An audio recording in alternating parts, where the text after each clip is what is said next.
duty. Oh, I'm glad y'all are here. I've been pumpkin carving all day, and now there's pumpkin gunk all over the place. I don't know where nothing is, because it's all buried in pumpkin gunk. Think you could give me a hand?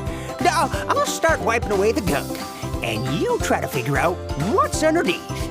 When you think you know what's there, stand up and shout out the answer.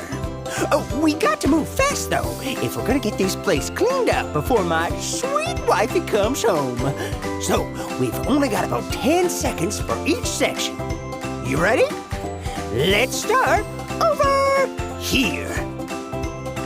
All right, what is that underneath all of the pumpkin gunk?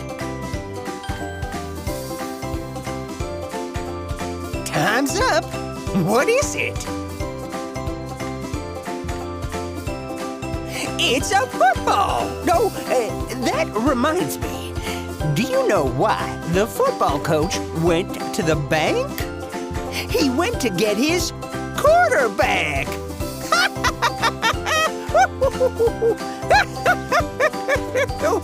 Okay, we've got lots more to do.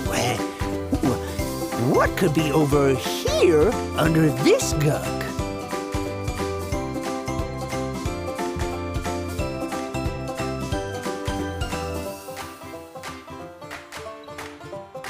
Time's up! What is it?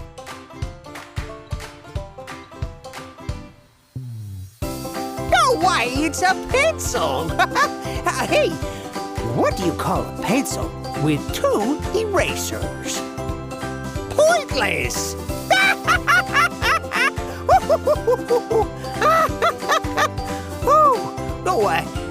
I wonder what's under all this pumpkin gunk.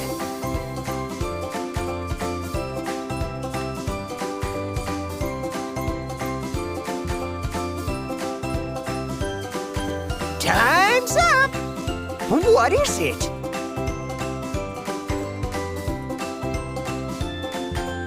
It's a pair of cowboy boots! Oh, those are my favorite shoes! Do you know which of my shoes are the laziest? My loafers!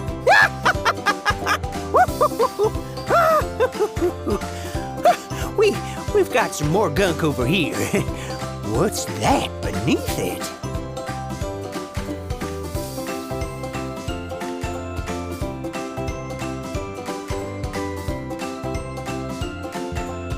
Time's up. What is it?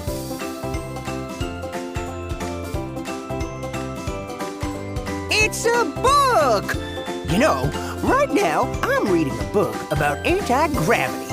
I can't put it down!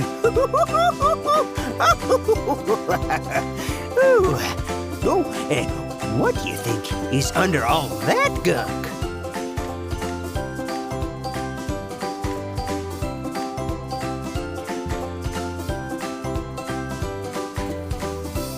Time's up! What is it?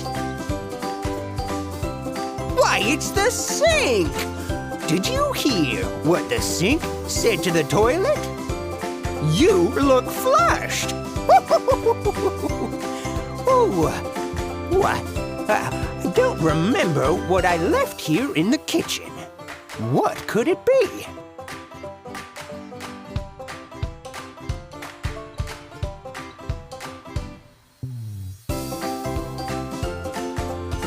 Time's up! What is it?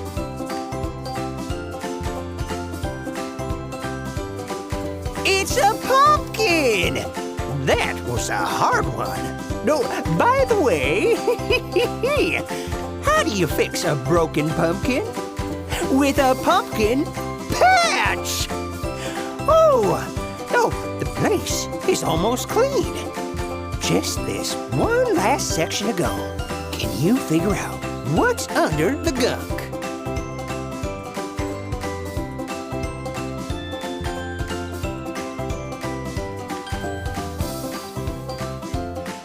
Time's up! What is it?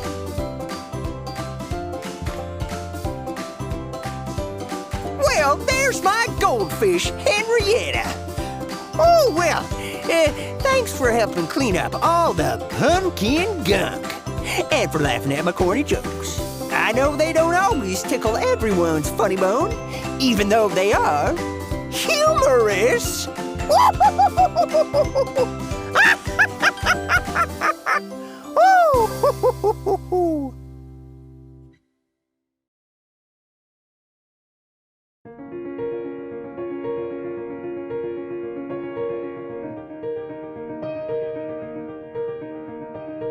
King Belshazzar, the ruler of Babylon, had a big feast.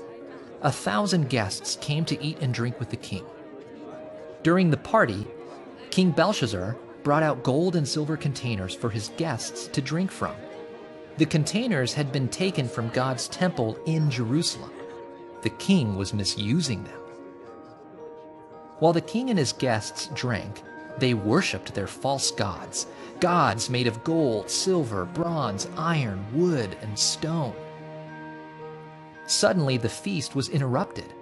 A hand appeared at the wall, and its fingers began writing a message. The king watched the hand, and he was very afraid.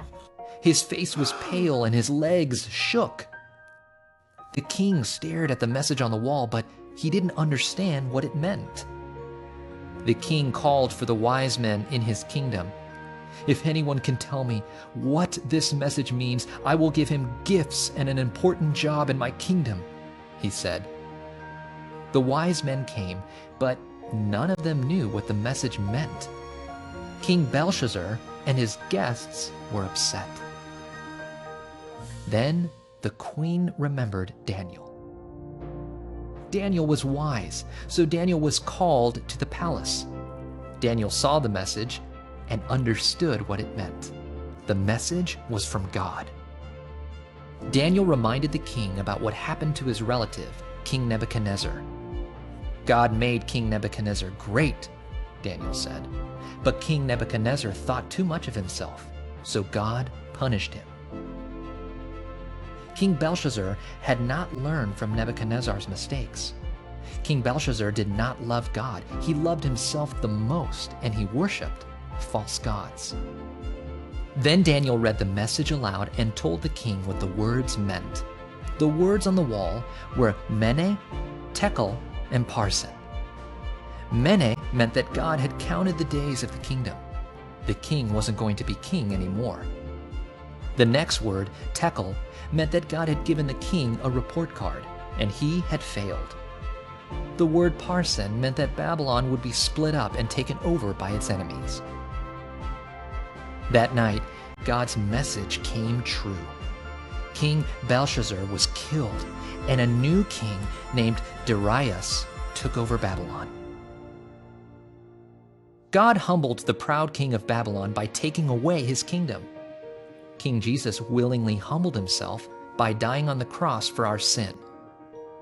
God raised up Jesus and gave him honor forever.